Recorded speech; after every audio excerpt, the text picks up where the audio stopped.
একটা আওয়াজ চলে গেছে। আনাস বিন মালিক বাচ্চা ছেলে বলছেন আমি দৌড়িয়ে এলাম, দেখছি একটা সাহাবী এরকম ভাবে এলান করছে চলেছে। ওকে যে বললেন যে এরকম আল্লাহ রাসূল একটা এলান করনেওয়ালা এলান করছে ইন্নাল খামরা কাদ হুররিমাত, আজ থেকে মদ শরাব হারাম হয়ে গেল। এই বর্তমান যুগের মানুষরা যদি কোনো মওলানার মুখ থেকে যদি আমরা শুনি যে এই জিনিসটা হারাম, তো কি বলবো আমরা জানেন? আচ্ছা আজকের দিন খেয়ে নিয়ে বলেছে তখন কাল থেকে খাবো না।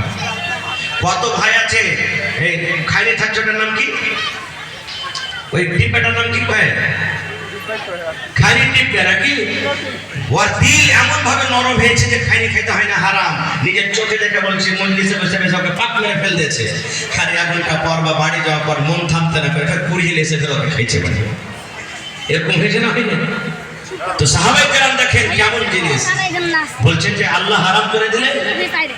ওরে সুবহানাল্লাহ, কত সাহাবী ছিলেন গিলাস হাতে আছে রে বন্ধু, গিলাসটাকে চালিয়ে ফেলে দিলে।